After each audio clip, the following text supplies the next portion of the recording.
Веќе најавивме дека наша денешна гостинка во програма на градовите во емисијата во живо е професор доктор Елизабета Бандиловска, раководител на Институтот за оделенска настава на Педагошкиот факултет Свети Климент Охридски во Скопје. Добар ден и добро ни дојдовте. Благодарам, добро ве најдов. Драго ми е што сум денешна гостинка во ваша емисија. Веќе 2 уписни рока помина. И можеме да констатираме дека навистина имате нови студенти, дека можеби не се целосно потполнети местата на трите, ако ги кажам, области за предучилишна настава, за оделенска настава и за библиотекарство. Так. Дали е точна мојата констатација? Точно, да. Чи до сега имавме 2 уписни рока. Првиот беше крајот на август, вториот во септември, минатата недела. Бројката е задоволителна со оглед на ситуацијата што ја имаме во нашата држава, каде што знаеме дека поголем е интересот за студирање на електротехничките факултети. Имаме една така, да речам, задоволителна, за жал, во однос на нашата држава, бројка на студенти кои што се одлучуваат своето студирање да го продолжат надвор од државата, така што во едни вакви услови во нашата држава имаме една задоволителна бројка на студенти кои што сакаат да студираат на трите студиски програми кои што ги нуди Педагошкиот факултет. Тоа е оделенска настава, значи тоа е кадар кој што влегува во училиштата во првиот циклус на основното образование, значи основните училишта ги покриваме со првиот циклус од 1 до 5 оделение. Групата предучилишно воспитание, каде што продуцираме кадар за градинките. И третата наставна или студиска програма библиотекарство, образован кадар, квалификуван кој што треба да работи во библиотеките. Но и покрај тоа што велиме дека сепак нели бројките се горе-долу задоволителни, постојат има слободни места на трите студиски програми, така што сите што се заинтересирани да студираат на Педагошкиот факултет на некој од овие 3 студиски програми слободно може да конкурираат во третиот уписен рок кој што ќе биде на 28 септември. Добро, тоа е една информација што е од корисен карактер за сите оние што можеби не стаселе, можеби не биле во државата, можеби пропале на друго место. Ги пропуштиле двата термини претходно. Двата уписни рока. Меѓутоа, кога секогаш сакаме да зборуваме, еве Педагошкиот факултет, како велиме, 70 годишна традиција да создава наставен кадар и она е основното, тоа е базата. И можеме ли ние да се пофалим, бидејќи сепак сте вклучени во оваа област, можам да кажам, дека имаме образован, стручен наставен кадар. Сега можеби една генерална оценка е тоа. Ве прашувам во делот за оделенската настава. Оделенската настава, да.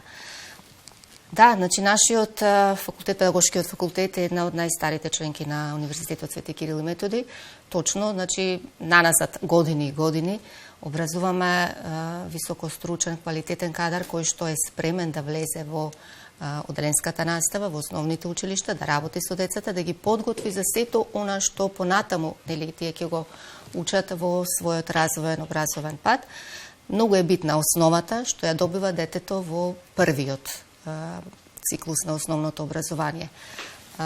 Затоа што таа основа не е само во однос на подготовката како идниот студент, значи ученикот да се подготви за она што доаѓа понатаму во животот, во погорните оделенија, во основното и во средното образование, тука ја имаме и основата во однос на многу вештини.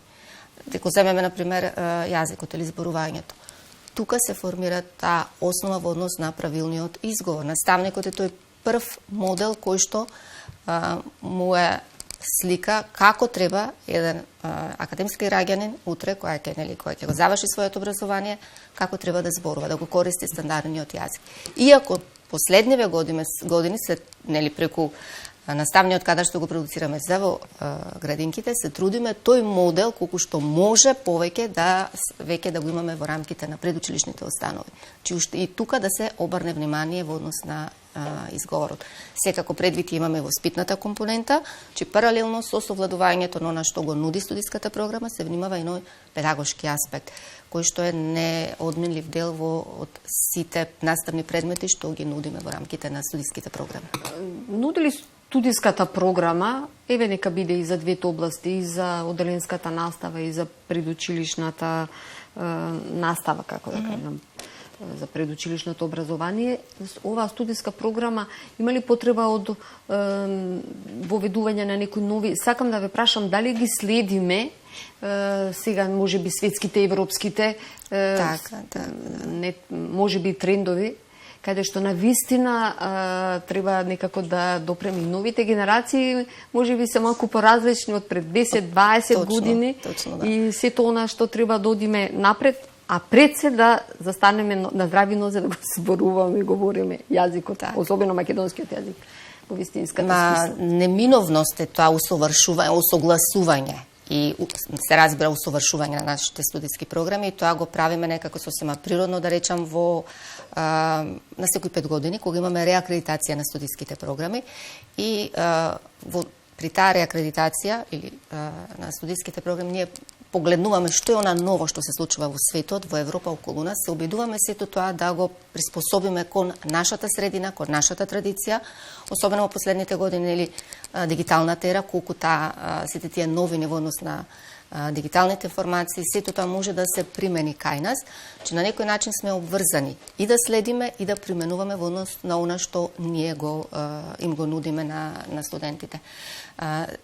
При тоа секако мора да внимаваме на она што е карактеристично специфично за нашето поднебје. Неминовен дел во рамките на овие студиски програми, значи трите студиски програми што ги имаме е практичната настава. Значи покрај она што го нудиме како теориска надградба, теориска основа која што понатаму се развива, се усовршува, неминовен дел е практичната настава која што ја спроведуваме во градинките, во основните училишта, во библиотеките, каде што студентите, едните наставници ќе можат практично да го применат сето она што го научиле во текот на своето 4-годишно студирање. Така, во делот за библиотекарството можеби е помлада гранка или област за студии. Потребно е и нешто што бара многу учење, многу познавање, на вистина за да се влезе, да се биде еден библиотекар. Како велиме, треба соодветно образование. Соодветно образование, точно, да. Се обидовме, значи, на студиската програма веќе од 2000, ако се сеќавам добро, 2011-2012 некако ја востановивме кај нас за прв пат во Македонија. До сега имаме генерации на дипломирани библиотекари, од кои што најголем број веќе се вработени, работат во библиотеките во Скопје и во нашата држава во Македонија. Секако, значи, и овој профил на кадар треба да има соодветно образование. Ако знаеме дека во практиката, за жал, местата на библиотекарите може да ги пополнат и дипломирани студенти или академски граѓани кои што дипломирале на други факултети, на други високообразовни институции, меѓутоа она што ние го нудиме е сепак една потесна специализација во однос на областа, што се треба да знае, да поседува како знаење дипломираниот библиотекар. Секако тука имаме повеќе еден сплет на поврзани предмети, знаења од повеќе области, книгата, општата јазичната писменост, дигиталната писменост, значи поврзување на повеќе научни дисциплини. Се надеваме дека иднина ќе се зголеми интересот за студирање на оваа студиска група, бидејќи на вистина имаме потреба од ваков кадар во нашите библиотеки. Се запиша годинава на оваа област? Се запиша, да, меѓутоа места има слободни, така што може слободно да повелат и да се запишат повторно тие што ги привлекува тукму оваа студиска програма. Педагошкиот факултет Свети Климент Охридски колку е поврзан со другите меѓународни центри, колку има размена на студенти, има ли некои студиски програми кои што може би се надвор од факултетот, а им нуди можност за некои што навистина се заинтересирани? Така, се трудиме колку што можеме повеќе во соработка со невладени, со меѓународни организации да им го направиме достапен, да речеме, тој дел во однос на меѓународното искуство, размена на студенти, може би повеќе во вид на студиски престои во странство, за да имаат некаков допир со она што се случува нели во другите образовни системи надвор од нашата држава. Еразмус програмите сме имале неколку такви проекти во иднина. Тоа е една од целите, да речем, на нашиот факултет, колку што може повеќе да бидат застапени самите студенти, бидејќи на овој начин се учи од туѓото искуство и се наоѓа начин сето тоа да биде применето во нашата образовна средина. Отворени сме за соработка со сите организации кои што ќе им понудат ваква некоја можност на нашите студенти. Сакам вашето гостување во нашата емисија да го искористам бидејќи сте члени на Советот за македонски јазик, сте во деканатот на факултетот, педагошкиот факултет Свети Климент Охридски. Неколку прашања доколку имаме време. Најнапред сакам да ве прашам, бидејќи покрај една од вашите дејности е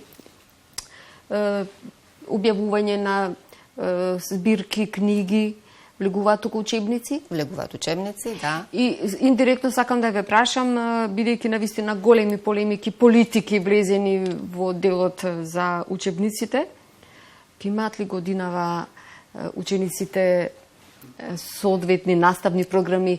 Јас лично разговарав и со председателката на комисијата конкретно за учебниците и мислам дека сме сега и на вистинскиот пат, да не кажам со определени грешки, може би тежок збор. Сепак да, малку тежок, меѓутоа може би е соодветен, за да се употреби. Зошто ќе речам и соодветен? Затоа што еден учебник кој што ќе се најде во, не е важно дали високо, основно, средно образование, еве ќе го земеме основното образование. Не е важен тој учебник само од содржински аспект, од она што тој ќе им го понуди на учениците, значи знаења во областа на природните науки, математиката или јазикот. Битен е тој учебник во однос на грешките. Значи не треба да има ниту една грешка. Зошто? Затоа што учениците во овој период учат и од она што го гледаат. Ако јас во учебникот имаме една реченица, имам еден збор кој што е погрешно напишан, тој ми се врежува мене во свеста. И јас можам многу тешко да го променам тоа понатаму во текот на школувањето, во текот на образовниот процес. Визуелно ние полесно ги примаме информациите, зборовите. Тоа важи и за напишаната форма, тоа важи за изговорениот збор. И тоа е проблем со кој што јас реално, и верувам дека и другите професори, особено по македонски јазик, се среќаваат подоцна, кога ќе им дојдат учениците во средно или на факултет. Тешко можете да ја промените свеста на ученикот. Во моментот кога се формира основата, многу е битно тогаш да се биде правилно напишано на што му се нуди и правилно да се изговара. Значи правилно зборување, правилно читање. Затоа велиме дека е најбитна основата во овој период. Ова навистина секогаш сте го кажували и буквално сте поборник и гласно говорник. Буквално сум поборник, да, дури би рекла инсистираме, ве знаете, и самата на обуки. Обуки токму во оваа смисла, во оваа насока, затоа што го знаеме правописот, ги знаеме правилата, меѓутоа ова брзо време на работа, на пишување, на административни некои оптоварувања што сите ги имаме, особено наставниците во основното и во средното образование, навистина има потреба од тие обуки каде што ќе се потсетат сите наставници на некои работи, особено што медиумите, особено што она што го гледаме околу нас, за жал многу погрешно влијае, е погрешно напишано, погрешно се изговара и сето тоа се пренесува, за жал и врз наставниците, да не зборувам за учениците, за студентите кои ќе речат, па да, јас го гледам тоа така напишано, го слушам на тој начин, а во најголем број тие зборови или изрази се погрешно напишани, погрешно изговорени. Значи, како велите, најважно е во континуитет, тука влегуваат обуките, бидејќи навистина се прават грешки и сега таа грешка се провлекува понатаму, така, и интернетот. За жал интернетот колку што не нуди некои корисни информации, корисни работи, многу често интернетот знае да понуди нешто погрешно. Знаеме дека секој може да напише како што сака, голем дел од тие социјални медиуми, че се презема напишаниот збор, формата, онака како што се гледа. Ако ја среднете на повеќе места, значи тоа некако сосема спонтано се, да речеме, кај сите нас се меморира како правило, без при тоа да се провери дали навистина е така зборот во речник, во правопис. За жал имаме слаба навика да си ги проверуваме работите. Секогаш тргнуваме од некое свое убедување, да, јас знам. И најголем дел од студентите кои ќе дојдат, верувам дека и на другите педагошки, филолошки факултети со некои во однос со своите предзнања се убедени дека добро го владеат македонскиот јазик, дека го знаат, меѓутоа се покажува дека не е тоа така кога ќе се соочат веќе со материјалот. Искрено ми е страв да ве прашам за новинарите, затоа што кога ги споменавте социјалните мрежи и порталите, меѓутоа тука сме, нас не алатка зборот, пишаниот збор. Пишаниот и изговорениот збор, бидејќи сето она што го зборуваме, некој го слуша и влегува во свеста. Значи многу тешко, кај децата може да влијаете подоцна, ако во оној прв период кога нели затоа ја споменав и градинката каде што предучилишните воспитувачи се првиот модел во однос на зборувањето, таму нема пишување, но имаме зборување. И многу е битно тој наставник да го користи стандардниот македонски јазик, а не дијалектот. Затоа што дијалектот, нели сите си имаме некој свој дијалект и го зборуваме дома, меѓутоа се знае дека во градинка, во училиште мора да се користи стандардниот јазик, а учениците да се научат да го користат стандардниот јазик. Дијалектот е оној наш роден говор кој што сите си го носиме, меѓутоа мора во текот на школувањето да го совладаме и стандардниот јазик. Значи, некако, ако го лоцираме, не проблем, меѓутоа оно што треба навистина да биде основа база, најмногу треба да внимаваат воспитувачите во градинките, во предучилишната возраст и оној научен кадар, односно наставниците или учителите што се од прво до пето одделение. Од прво до пето точно, каде што се формира основата, базата понатаму, меѓутоа не значи дека и другите наставници во вториот циклус на образование, во основното, во високото образование, без оглед дали предаваат македонски јазик, предаваат математика или кој да било предмет, тие мора да зборуваат на македонски стандарден јазик. Широка тема, навистина ќе треба повторно да дојдете и повторно да ги нагласуваме, да ги укажуваме грешките пред се тргнувајќи од себе, како што вие кажате, сите ние што се занимаваме и што сме говорители, што зборот ни алатка и што пренесуваме, особено наставниците и воспитувачите треба да внимаваат да го говорат стандардниот јазик. Професорке, ви благодарам за учеството во денешната емисија. Се гледаме во следна прилика. Ви благодарам за поканата.